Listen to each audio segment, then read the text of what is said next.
Welcome to episode 39 of the Blokebusters podcast. I'm Brian. I'm Paul. And today we're going to be discussing Edge of Tomorrow. Yes, Edge of Tomorrow. A film directed by Doug Liman, who I had to say... Hooray, hooray. Yes, hooray to that guy. I don't recognize the name, so not immediately apparent to me. But I'm sure we'll get into that. I will enlighten you here. Well, real quickly, what this film is a little bit about here. An officer finds himself caught in a time loop in a war with an alien race. His skills increase as he faces the same brutal combat scenarios, and his union with his special forces warrior gets him closer and closer to defeating the enemy. Yeah, I'll go with that. I mean, roughly, yeah. Yeah. Like, these never encapsulate what it's entirely about, or Well, would you really they do. want them to, because Yeah. they're oftentimes spoilers if you say what it's really about. Yes. Yeah. True, but there are some things that do give away everything in the plot, and then there are some things that you hear and it's like, that's not what it's about at all. I don't know what's going on. That's just a marketing tool to get you your butt in the seat. Alright, well, speaking of butts and seats, the budget for this one is $178 million, and as of, I believe, a couple of days ago, it had reached $322,750,000. So they're in the clear. Yes, they are fine now. They made their money back, they can pay everybody. Yeah. Yeah, and then I'm sure they'll do the same on DVD, probably. Oh my gosh, yeah. On demand, yeah. It's gonna crush it on demand. Probably. Oh, yeah. So just to refresh your memory and any audience members, Doug Liman is like probably my favorite action director right now. Okay. The Bourne Identity, The Bourne Ultimatum, Okay. amazing action sequences, The Bourne Supremacy, Fair Game, going way back. I don't know, like there's the Knight Rider TV show, the Knight new Rider. one, not the good one, yeah. Unfortunately, Yes. but good directing. Right. Yeah, but most notably the Bourne films. That's what most people know him for. And Jumper, let's kind of leave that out. Yeah. Jumper wasn't crazy about, but Mr. and Mrs. Smith, I thought was a decent one. That was a good action film, yeah. Yeah, so he knows how to shoot an action sequence, and I think that was very apparent here. So Yeah, definitely needed anyway. yes. All right, so back to you, sir. Well, let's see. Let's go into the cast then. The main two people we know. So Tom Cruise playing Major Will Cage. And I'm sure we'll talk about Cruise a little bit more in a minute. But just running through. Emily Blunt, Brian's favourite, as we know. Sergeant... if Zoe's unavailable. Sergeant Rita Vratatsky. Not going to say the middle name, even though I have it written down. Ooh, that is... It's a spoiler, slightly. Kinda, yeah. Yeah, well, how long's the movie been out, Paul? I think we can say it. Alright, yeah. It's Rose. Yeah. Which, jumping off quickly, I thought was going to come back at some point after she gave it away, and it doesn't. Like, it's just... I think it's just a thing of maybe she's close enough to the guy at this point. Yeah. Even though she shouldn't really be any closer than the previous iterations. But again, we'll get into that. Bill Paxton, the wonderful Bill Paxton, as Master Sergeant Farrell. Oh, yes. Yes, a very good one. Actually, I thought harkened back to his character in Weird Science. Oh my gosh, thank you. He was so much Chet in this. Yeah, he was just... He was Chet grown up. He was, Chet got forced into the military, which I could really see happening to Chet. Yeah. As having no other career alternatives. Yeah, I mean, I always thought that he was going to go into the armed forces in that film. Well, if anyone can straighten him out, it'd be the U.S. military. Very much a jarhead, that guy. And then, of course, Brendan Gleeson as General Brigham. I love him. Yeah. Wonderful guy. I knew him best as Mad Eye Moody. From the Harry Potter film. I think I first became aware of him from Gangs of New York. That was like late 90s or whatever. I'd need to rewatch that then. I don't remember. Yeah, one of the Klansmen in the opening of the film, and he's in it for a little while. Not to give any spoilers away, what might happen to him. Yeah. He He's retires. In it. He goes on holiday, and he's never seen again. Yes, he's gone to a farm. He's fine. Yes, exactly. That's the little Susie. He's on a farm and being taken care of very well. He's dead. Who else do you got there? I didn't have anyone else written down. I just briefly wanted to mention Noah Taylor, because I know there are probably a lot of Thrones listeners. Noah Taylor plays Dr. Carter. He's, like Paul and I were discussing, he's one of those familiar faces. You can't really place him, but he's been in a lot of things as a little bit, a little side character. But he was, major spoiler for Thrones listeners if you aren't through season 3, he is the guy that cuts off Jaime Lannister's hand. And his sword hand. Right, yes. So, yeah. Yes, not the other. If you don't know Paul, that's like the best swordsman in the realm. Right. Pretty much, and he takes his hand off. So, which is an interesting premise, that the best swordsman in the realm gets his hand cut off. I don't know the situation around it. I won't ask you for it. But it's just, no. But he gets a very nice gilded steel hand in place. So, of course. Yes, there's always a silver lining or gold or gold-plated lining, whatever. All right. He was also, for those people that are still trying to do it, where the hell is he from? He was Mr. Bucket in the recent Charlie and the Chocolate Factory, and for those really reaching, he was the tech guy from the 2 Lara Croft films. Yes. That'll be... For a few, we're like, yeah, that really English guy. Isn't he? Yeah. Well, at least he's doing a very affected English accent in the Lara Croft films, I believe. Well, it depends who you're talking about now, because there was someone who is really English, who is the butler, who is played by an Englishman. So, yes, I don't know Noah Taylor's actual country of origin, but... I don't know if he's actually English or not. But... I have no idea. I was going to look into it and did not. So... But then remembered I don't care. Yes. Yeah, pretty much. Alright, so I think that's pretty much our cast. Yeah. Then you got other people filled out by Cruise's combat team or whatever, but there are a lot of new faces or relatively unknowns. Yeah, and I thought they did really well. The big guy that gets killed every single time on the beach. Oh, he's hilarious. Yeah. Well, every single time except one. Except one. He tries to save him. Yeah. But that leads directly to Tom Cruise's death. But when he realizes it doesn't matter, because the end game is to stop this from ever happening, so it doesn't matter if he dies then. Yeah, pretty much. Live in a world eventually where he doesn't die. Yeah. So, I guess we should talk about the main premise of this, which is... somewhat time Groundhog travel. Day meets source code. That's all you need to know. Yeah, so it is at some point in the first timeline. The Major is someone who is just advertising the fight. Yes. And he basically does that so that he doesn't have to fight himself. Yeah, he is think of World War II, there are these guys that sold bonds, and they're really good at selling war bonds. And a lot of times those would be someone that did have combat experience, and then they'd pull them out and whatever. But just imagine no combat experience, just really good at selling himself and selling the war.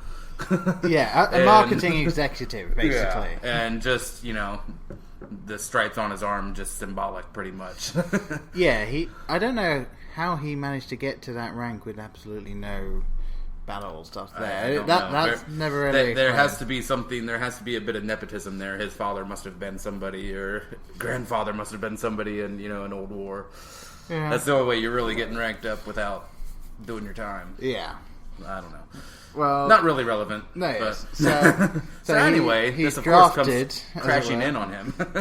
He's sent to J Unit somewhere. He's been sent with something that says that he is a private that will try to impersonate an officer, and he is forced to be part of the first skirmish onto the French soil. Well, could we backtrack just slightly and say how ridiculously idiotic it is to defy a general that tells you you're going into combat? And where he could have maintained his rank and... And at least... And he's like, no, I'm not fighting. No. I'm a pussy. I can't do it. And he's like, that wasn't a question. You don't piss off Brendan Gleeson, pretty much. No, pretty much. Just don't do it. No matter what role he's in, don't do it. Especially if he's ranked up, why would he defy a general? I don't know. That was just... It really... I guess it was just really wanted to show his cowardice. His level of cowardice. I would... He's that afraid of combat and death that...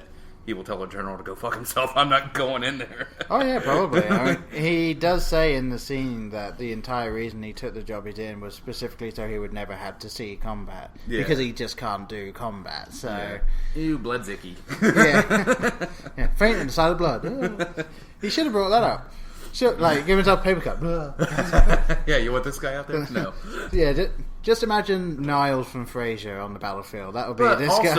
also, I think horribly irresponsible of the general. I mean, why not just court-martial him at that point? Why send someone out there that's going to risk your other men's lives because he doesn't want to be in combat? He's not combat ready. You know, only through this time loophole thing does he become combat ready. Yeah. He has no skills. He doesn't even know how to operate the suit. Doesn't know how to take the safety off. Yeah. Why are you going to send that guy out there? That's just, I mean, I guess that's quicker and less costly than a court-martial is just to get him killed on the beach. But you risk him killing other people, getting other people killed. Although, two things there. Number one, even given the fact that they don't necessarily want him walking around with the safety off, it's a bit irresponsible of everyone else not to tell him how to take the safety off, especially on the beach. They're like, fuck you, new guy. Yeah. Figure it out. Yeah, the Master Sergeant even gives one of the other people the order of you're taking care of the guy, even though he doesn't think it's going to be very long. Yeah. So, surely he would show him, like, okay, when someone is coming at you, turn the safety off. When they're not coming at you, turn it back on again. Like, get that going. But whatever. And then also, I don't understand this particular part of it, because the idea was he was supposed to go on that beach. They didn't know that the army was coming, so there wasn't going to be any real resistance. But he was supposed to sort of report back. Did you see any form of audio or visual recording equipment anywhere on that beach? No, I just assume there's some kind of black box type device on the armor. I don't know. Maybe. I didn't worry about that too much. That didn't really bother me. It was just one of those things. If he was supposed to be reporting on this thing, this was supposed to be him going in, everyone seeing, oh look how easy this is, coming back and then doing this thing. Obviously, after the intimidation, he probably wasn't going to be coming back, but still, you were supposed to get that original, hey, look how well we did. And I guess they just didn't bother to think that through too much, because obviously the plot of the film, they get there and these mimics, as they're known, already know they're coming, which isn't supposed to be possible. Which then, after seeing all the death and destruction and all that, you see this big mimic, blue, all the others are orange, you see this big blue mimic, and he ends up killing it. The blood goes on him, which disintegrates him, which they didn't play with at all. After that, it was just a weird little thing. And then he wakes up back at the barracks. Yeah. So, like sleeping on the tarmac, whatever, getting kicked awake by the one sergeant or whatever. So obviously, to start with, you have no idea exactly what happened. It's like, hey, he died, now he's back.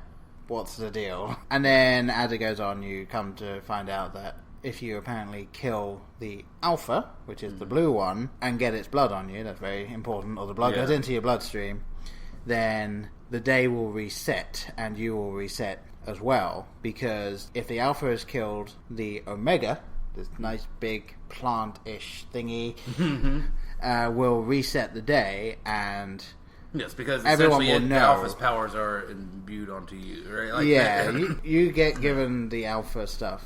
Yeah. Which I also wasn't sure about this, because the idea is that they will then know what's going to happen. And the first couple of times it gets reset, it seems as if the mimics are acting differently to how they did before. And then every other time past that, they act exactly the same as they did before. So I'm not sure what happened there, because there was one point where you saw a mimic do something the first time, and then after he gets given the powers and the day resets, that mimic does something different the next time. And then after that, everything is exactly the same throughout the entire day. So I'm not sure. I would need another viewing. Yeah, it was something that I didn't even think about it, because I just thought, when I was watching it, it was like, oh, okay, clearly the day resets and they know about it, because you got that line from the people going in, what the hell, these guys aren't even supposed to know we're coming. And then when the day reset, I thought, okay, that's clearly their mechanism, so they must know. This must have happened several times before he ended up killing the alpha in battle. And then when it happens again, it was like, okay, so they know what's happening, and then after that they didn't know what was happening. And I started thinking, hang on, like, surely the number of times that they get the car and the caravan and all that, and they keep doing that, surely the mimics would try and get them a different way if they do react differently, and then they didn't. So, but again, that was just something that hit me when I was watching it, and I'd need to rewatch it to make sure. Yeah, and obviously you didn't really think about it care. at the time. No, didn't care. Yeah, not at all. Fair enough. I guess you were trying not to think of this too much as a time travel film, or was no. Or was a time repeating? Because I was film. trying to like it, but yeah. So essentially, you have every day starting off, with him on the tarmac. For the most part, but I did want to draw an obvious parallel back to Groundhog Day, where Bill Murray's character eventually tries to convince Rita, his love interest, what's happening, and of course comes off insane as you would, and eventually gets to a place where you can kind of convince her, but it doesn't really matter because the day resets. However, in this film, Tom Cruise has a little easier job of convincing because this same thing has happened to the Emily Blunt character. The reason... she had killed an alpha. The reason she became known as the Angel of Verdun. The Angel of Verdun, managing, and you saw at the beginning of the film as well, Tom Cruise's character saying this one person was able to kill over 100 mimics on her first day of combat, and then you find out, well, that's because she was able to have the day reset each time. She knew the exact locations of where they'd be and all that, so it was a nice change, I think, to have the character have someone else that's been through it. So he just had a really quick shorthand, hey, what's happened to you is happening to me, and and then really quickly he has to brief her, where are we in our training, and where how much do you know, and Although it never seemed to me that he actually says, this is where I am in the training. It just seems every single time he's back at the same spot, and then I guess he's just a little better each time. I did like a lot of times where you didn't know how long he'd been in the loop.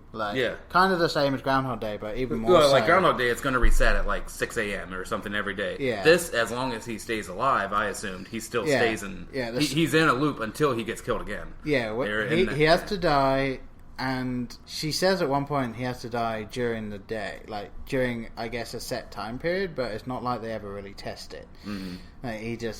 He ends up dying at certain points. I guess it's a little unclear, but there we go. Yeah, because obviously all of that, getting into the van and getting into the helicopter and stuff, all that's going to take more than 24 hours. The beach and, getting off of the beach. And, there was one point where he does get to the area where supposedly the Omega is, and it isn't there, and he ends up dying to reset the day. And it's like, well, would it reset now? Like, would you go back to then, or would you go back to a little later than then? And I don't know. I always thought it would be interesting for him to come back mid-sentence. So something like... Every single time... It's a little bit like... There's an episode of Stargate, SG-1, where two of the main characters are somehow given the ability to... The day will reset. And every time he comes back, the head guy, Jack O'Neill, comes back, he's in the middle of a conversation with someone else, who ends up by just saying, that's how I feel. What do you think? And halfway through the episode, he says to Teal'c, who's the other guy that goes back, you know what really bothers me? Every time I come back and have Daniel ask me my opinion on something, and I can't remember at all what he was talking about. Every time he comes back, he's at the end of a conversation, he just does not remember. I think it would be kind of fun to have Tom Cruise come back one time, where he comes back halfway through being walked to the barracks, Oh crap, where am I in this? Where am I in the dialogue?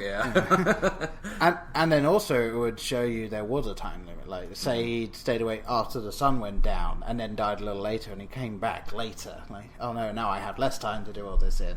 I don't know. I think that would have gotten the main plot too muddled. I suppose. I mean, it is an action film. You gotta keep things tight. And I mean, at nearly 2 hours, you don't have room for more confusion. There's enough confusion going on. And I don't want to think, why is he at a different point of the day? How's he going to reconcile that? Yeah, true. I suppose. All right, I'll give it that. Okay, thank you. All right, so what did you want to talk about? I just briefly wanted to talk about the editing of this film. Okay. The editor was James Herbert, which I looked into. It wasn't a name that struck me as familiar, and I looked into it, and the things he's done, I'm not very familiar with. Right. But I thought this film required superior editing, and I think he nailed it, because there is a lot of repetition, a lot of repeated scenes, and I think they're used perfectly. And then, as the days keep repeating, it's a much more condensed version of that. Getting back onto it's a lot quicker trip to the action each time, At least until he tries to change something. Yeah, Each time he until tries to change something, it slows down. But I just thought it was wonderfully edited. It was good. Although I noticed, and it was both, I can see what you did there, but also, I kind of wish it was a little different, was every single time that he was shot by Rita, it was the exact same shot each time, even if he was in a slightly different position each time. You still saw same angle, same movement, same. I did, yeah. Mm-hmm. And it was all right. It's just I think they used it 8 times. It was a little too much of the same. Like maybe if they'd just filmed it 8 times and had her do it. Do the same thing, but she would have done it slightly differently each time. But no, this was the same shot each single time. I don't know. I did love that bit though, where he's like, "No, it's just a sprain, or it's just a broken." Yeah, he's crawling away from her. The trailer moment. Yeah, no, I'm fine. Oh, come on. Yeah, that was a good moment. Yeah, but that's just what I wanted to bring up. I really thought the film flowed wonderfully. It did. It was a good way of going about it. I also thought that there was one point where you got to see, for the first time, you got to see them when they got to the house, where they're searching through for stuff, and then you kind of think, oh wow, so this is them getting to it, they're trying to figure out what to do, and then you realize he's been here a lot. Yeah, because he could just hop into that helicopter and fly. My landings are a bit rough, but I'm getting taken off. So he knows how to get the helicopter started, he knows where the keys are. Yeah.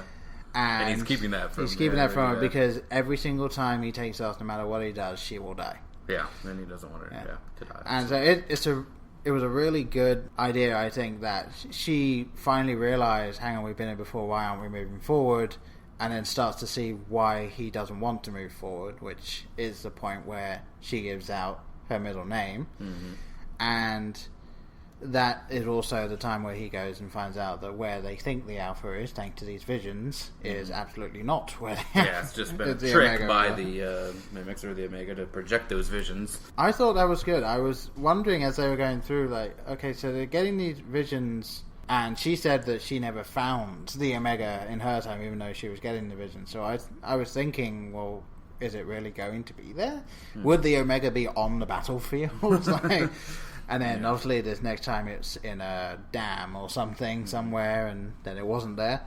So I wasn't shocked by the fact that the visions were false, but I was pleased that they weren't. Yeah. Because obviously most action films, they don't try and put too much of the bait and switch in there. It's mostly just action leading up to a big finale. Yeah, you know where the train's heading the whole time. Like, we're gonna face off with Hans Gruber. We know that's happening. you know, there's no real bait and switch there in Die Hard, but it was nice. And I was also going to say, I think Emily Blunt did really well in a film where she doesn't get much original dialogue. It is so much repetition, and then some nice singular scenes that then are completely pointless because they didn't happen, and then back to the repetition. So it's really a really nice thing to see is someone just being able to hold up, not having that much dialogue that isn't like, how can I help you? What are you doing here? Who said you can talk to me? And I will say, if anyone's unfamiliar, go watch The Adjustment Bureau, where she can really show her chops. I think it's a terrific, underrated film with Matt Damon. That is the one... There's this Adjustment Bureau that keeps your life on track according to the path that you're supposed to be on. And the angels. Yes, and it's a lot, it's a lot of themes of fate and do you have free will or choice, Right, but she just knocks it out in that movie. I didn't realize. And if you don't fall in love with her in that, something wrong with you, buddy. I did not realize that was her. It's been a while since I've watched it. Yeah. She's been in tons of things, and but to your point, she didn't have a lot, like you said, of original dialogue, but still, I think what made it important for her to be there. I didn't feel like it could have just been anyone. Insert actress here. I didn't feel like that. Yeah, no, it was definitely a good choice and very well acted by Miss Blunt. Yes, to be blunt. Ooh, I see what you did there. I did want to bring up one little other issue I had. As I'm calling it, the multiverse problem. Okay. So every time he dies, it's not like the universe just ends. That universe keeps on going, and with a dead Tom Cruise, right? As I understand it, She kills him, so there are all of these universes where he has died, and they have failed, and the mimics win. It depends on what rule they go with, because they didn't specify. Because you're saying, like, when she shoots him, that world just disappears? Like, the idea is the actual day, time and space, goes back to exactly where it was when he woke up, which means that everything that happened didn't happen. It's as if it was a dream, and I couldn't reconcile myself with that. I had to assume there are these other universes carrying on, and I wonder as well, something that has the ability to go back in time, is that going to be localized? Because if not, that is the single most powerful being in the entire universe, and there's no way it would ever die, especially since there can't just be one. Like, there's one on this planet. There's no way that the thing that is controlling the ability of these mimics to go back in time and win again, there is no way in hell you would put that on the planet. Well, what is the constraints of this power? Is it, how long can you go back in time? Well, that's the thing. Like, I kind of like to think it's almost bittersweet in that this is happening on this planet, and because the day is a construct created by us. Yeah, a day is not existent. There's just time. So at least on this planet, time is going backwards. But I like the idea of there being a spaceship somewhere in the galaxy just waiting for the signal that it's fine. So, and when they realize the day isn't resetting, let's send another one. Let's just do this again. Yes, I think this is where we get into the area of reading too much. Well, yeah. I really want to read the manga that this is based on, just so I can see maybe if they cover some of this.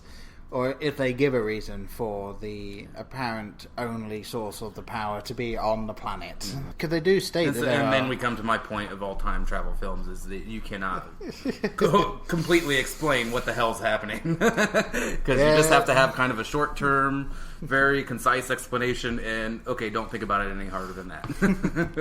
This is what's happening, don't think about it any harder. Well, I mean, the day's resetting, okay? The day's resetting. That's what we're saying in the script. Yeah. It's one of those things that I think that when it comes to time travel film, those that just want the film to be self-contained and don't want to think about it too much can do that. Like, in this one, it is, they won at the end. And then you can have the people that do enjoy time travel, that enjoy extrapolating from this stuff, to go, well, hang on, is that going to be the only race out there? Because I think they stated that these people clearly come to worlds and mine resources and then move on. So there has to be more out there, so why wouldn't more come, or things like that. So it'll be interesting to see if anything else comes out of it. And I almost want to go into like the forums and stuff for this, because there are going to be some fans that write fiction about what happens afterwards or what happened in between things. So it'll be kind of cool to see the response to this, even though on the surface it just seemed to be an action film that, so the day resets, carry on. There doesn't seem to be that much into it, but then if you really start focusing on it, you can come out with these things that I know you don't really like talking about. Just because there's no result. There's just... You're not going to get to a agreement, I think. No, probably not. I mean, you're gonna have people that just don't like time travel, and then you're gonna have people that are perfectly willing to go with it. Now, I want to bring up the ending of the film. Okay. So, for those of you that really don't want it spoiled, just skip ahead a couple of minutes or so. So, he ends up where the Omega actually is, and pulls the pin on all of these grenades, and it ends up sinking down into the Omega, blowing it up, killing all the mimics. And then you see what I can only assume to be the DNA or something of the Omega wrapping around him, and then resetting back to when he was on the helicopter going to see the general at the beginning of the film. I have two problems with this. Okay. Number one, what actually caused the going back in time? Because based on everything we've seen, the Omega is what starts and detonates the process, but the Omega is dead. So how did he do it? I don't know what kicked the jump back. Why didn't we just keep going on in that timeline? Yeah, what deviated that timeline off? That was the thing. Why wasn't it in the Back to the Future chalkboard of things? Why didn't that create a new chalk line? Yeah, why wasn't it just they're dead, but then you got to see the news of now all the mimics are dead? Well, I think it has to do with that DNA thing. You said something. Yeah, part of that transferred onto him or something where I guess it was still going to reset. Maybe director's commentary, please explain this to us. It was something that I could kind of tell what they were doing the second it started to go around. And it was like, okay, it's going to reset one more time. But then I thought about it and it was like, why is it resetting? Yeah. Like, there's nothing in this world that you set up that states that something else can use the Omega's power other than the Omega, because he is just a conduit for the power when it goes off, rather than he is using it. Now, did I miss an Alpha being killed real close by, and again on the beach? Because at the end they're like, "Oh, don't kill the Alpha! Don't kill the Alpha!" Well, I mean, you can't kill that one because then we're just going to reset the day. But technically, they all died because the Omega did. Yeah. They all shriveled and died. So that would say that the Omega's power is no more because everything's dead. So the Omega's power is no more. So the Omega never had any power, or maybe something along those lines. Yeah, and I don't know, but it could be something where they could do a sequel and go into it. They're not going to, but the Edge of Yesterday. Yeah, there we go. Yeah, the Edge of Yesterday. I like that. That's a good one. I like it. And the second thing that I have a problem with, again, going along the lines of him jumping back. Why did he jump back to there? To that point, not and not waking up on the tarmac. Duffel because it's not as if it was that important. The only thing is that he's now reinstated back to the rank he was at. So unless the idea is back to the status quo, I guess. I mean, I think all bets are off because that day ended differently than the others. So there are no true roles of where he has to wake up. I guess it's another one of those. Come into consciousness. I don't know. It seems another one of those. The film seemed to be working just fine with the rules set in place, and then at the end it's like, we need a happy ending, screw it. I'm sure I think there is more than likely a rational explanation that's probably just escaping us right now. Yeah, maybe. I mean, the only thing I can think of is that technically it seemed to reset to the beginning of that day. I think it wasn't the day that they went to the beach. Maybe. But I think what happened was that last thing that happened the night that he ended up on the base, rather than the next day. So maybe that has something to do with it, but even so, even if it was you have a set amount of time to jump back, he still jumped back to the day before he goes to the beach, so all that happens is he jumped back, I would say, 3 or 4 hours earlier this time. It's I guess I just can't wrap my head around it. Do they actually show him getting the blood transfusion? Yes. They actually show the blood, because I'm saying maybe that was a loophole. Maybe he didn't actually get the blood transfusion and he thought he did, and therefore he still maintains the power. Well, but they do show the transfusion happening. The stuff within his arm, and then you saw it was almost empty. Yeah. So that's theory shot. Okay. I mean, technically he didn't finish the blood transfusion, so... Maybe there was still a remnant of the DNA in there. Yeah, let him go a little further. I don't know. So what do you... For some people, like a couple friends of mine there that hate ambiguous endings. I mean, not so much in the part as they won the war, but now what will happen? What will happen? Because, it ends with the scene where he sees Emily, Rita, doing her little... Doing the exact mobility same exercise, doing the very entrapment sexy move under, where Catherine Zeta-Jones did under the wire, that whole thing. And then they just kind of look at each other and he just kind of smiles. So what's going to happen, What's next? Write it. Well, there are two things that could possibly happen at this point. Number one, he doesn't tell her everything that just happened. And he just goes on happy in the knowledge that she's still alive and that the mimics are dead. Number two, he tells her exactly what happened and hopes that they get to the same point again without the close combat fighting and getting through a situation which clearly seemed to be the catalyst for her opening up. Yeah, because there's no... The way she is before she wouldn't open up to this guy. And if you're thinking any kind of love story, that wouldn't be there without them going through this experience together. Exactly. Like the only possible thing is that because he knows her middle name, she would be more likely to get to that point. But even so, but you also, I mean, there are also other routes around this, like in Groundhog Day, where Rita comes, "Oh, you've done all this for me. Oh, you took the time to learn my favorite ice cream, and all this stuff." So that shows you do care. Or another film, 50 First Dates, Drew Barrymore. Is that where she, her memory resets every day? So essentially the same thing. Where he has to convince himself that, I'm your husband, this is your daughter, this is the tape, we love each other. So there is that route, I guess, where you can give me the benefit of the doubt. You do actually like me.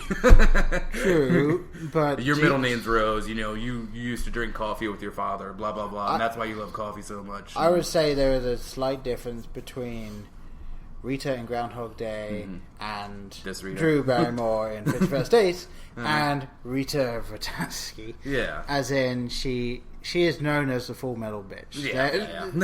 She's not that type of person. Yeah, she's not. Yeah, if you send her flowers, she's gonna cram them down your throat. I think the best that can happen is that he just goes on happy that she's still alive and maybe gets her under his command or something. So at some other point, using you're gonna get under my command. Exactly. But yeah, I can't see it. Short of a follow-up where you see 5 years down the line he's broken her finally and they actually end up in a relationship, I can't see anything overly happy going that way. And for all those people, this wasn't meant to be a romance, so just back off. It's an action film. It doesn't always, I feel like movies like, we have to have the love interest, we have to have the happy ending. Unfortunately, there needs to be drama with the love interest, and there has to be some sort of reconciliation. Which I thought, going back to the film we've covered, Pacific Rim, touched on it perfectly. It doesn't end with them making out in the ocean. They just hug each other. They're it's just we got through it. Either way, we're friends for life, or we whatever it is. There's no implied. Well, they're definitely going to get married someday and have lots of babies. Yeah, it was just, we're alive and we're through it. So. And I think that touched on it perfectly. Well, no more was needed. Now that you say that, were you aware that there is going to be a Pacific Rim 2 in 16 or 17? I figured. And looking forward to that. Yes, absolutely. Well, do we have anything else to add on this before we get to rating? I don't believe I do. Just double checking. Nope. Yep, covered everything I was going to cover. So what about you? Yep, that takes care of it for me. Alright, so who wants to do their rating first? I guess I'll go right ahead. Alright. Here. I don't want to qualify this, I'm sure you understand for obvious reasons, as a time travel movie, because it's not really a time travel movie. Time is resetting. I would say that the same way as you could call Groundhog Day a time travel movie. Yeah. Okay. He's not knowingly using a device to go back in time, unless you want to call that bullet to the head a device. I mean, I guess you could. It's the catalyst. Yes, exactly. But he's not hopping in an H.G. Wells time machine, and messing with the dials, or he's not getting in a DeLorean. Yeah, it's not even up to him. Yeah, or he's not jumping through some weird little cage in Looper, that has a weird door on it. And well, we're not going to show you what happens in here, but trust me, it works. Yes. Fuck you, Looper. Oh, come on. Good movie, but the time travel was bullshit. All right. But anyway, so not a time travel movie. I'm going with it from that aspect. Just a straightforward action film with some wonderful twists to it that I'm not used to seeing. Directed by my favorite action director right now. Right. I'm coming in at a solid -0.1. No. -0.3. -0.3. Bloody hell. Yeah. Okay. Wow. Yeah. I absolutely didn't love think this it would film. be that high. Yeah. Okay. Wow. Yeah. I misspoke on -0.1, but -0.3, probably falling to a -0.5 through time. Okay. Yeah. Wow. Because I'm still very much in love with this film. So, emotions in it. Yeah. Yeah. Wow. Okay. Love this film. I think one of the few times that you're going to give a rating higher than me. me. Yeah. Alright, well, me not being the biggest Tom Cruise fan, he was not a draw for me in this, and I felt that he did alright, but you could have got a fair number of other people in to do his roles, so I wasn't too fond of the smirkiness he got as he got more and more knowledgeable as he went on. He's going to get a bit too smug. But again, that's me. The action wasn't bad, but it seemed to focus more on the budding friendship, romance stuff between the two characters rather than the action, especially as the film went on. They seemed to get less and less action-y until the big finale at the end. So I could have done with less of that, just because I myself much rather prefer to see the action film and then delving more into the pseudoscience that they came out with for it. But again, that's me. And I thought it was a good film. Don't get me wrong; it was definitely a good film. But I didn't come away from it with too much invested in it. And I can honestly say I'd be perfectly fine not seeing it again. I mean, maybe if it comes on Netflix and me and Jamie will sit down and watch it. So I'm going to go for, and it's going to sound higher than I'm making it sound because this is all preference. Hang on, I'm going to write it down real quick. Don't say it yet, Mark. Okay, this is all preference. I can say within the film itself, short of Tom Cruise being in it, whatever. Like I don't have much to knock the film. I'm going to go with a -2. Oh, I've written a -2.5. Yeah, I would say, personally, -2.5 or -3.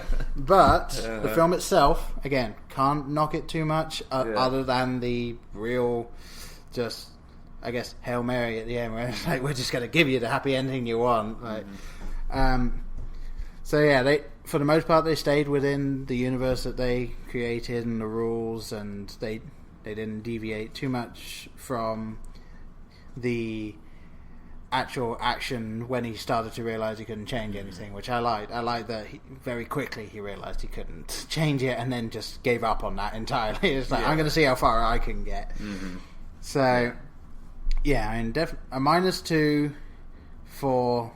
I would say for those people that like action films and stuff, and obviously you would say much higher. But I don't think it'd ever fall below like a -1 for me. I'm admittedly still, in the romance stage with this film, in the honeymoon phase, whatever it is, And I really appreciated that. This was kind of like you, I'm not the biggest Tom Cruise guy. I like him in certain roles. Right. But as of late, I've really he's been kind of in action movies. I don't think I've really enjoyed him in an action film since Minority Report. Where I thought he was perfect for that. Oblivion, and I was going to say, me and Jamie watched Oblivion a couple of weeks ago, and I kind of felt that he wasn't too dissimilar from that, at least to begin with. His character was very... But it was nice to, for me, every time you see a Tom Cruise action film, he's Mr. Cocky, Mr. Know-It-all, grins and dimples, and it was nice to see him be just a complete pussy at the beginning of this film. And just, had to learn how to fight and not just know it. I kind of wish that he still had that at the end. Not... Obviously, there's so much that will be taken away when he becomes more competent, but I still wish there was some of that somehow in there at the end, so that he wasn't just, I know everything now. But fair enough. I think that's gonna do it for us. I think so. So I've been Paul. I've been Brian. See you guys.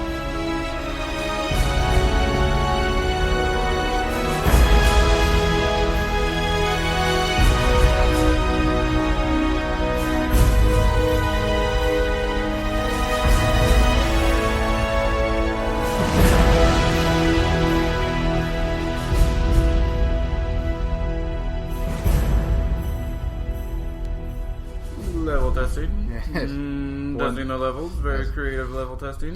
2, check 2. Lovely Wayne's World 2. Check 2. Oh, Chris Farley.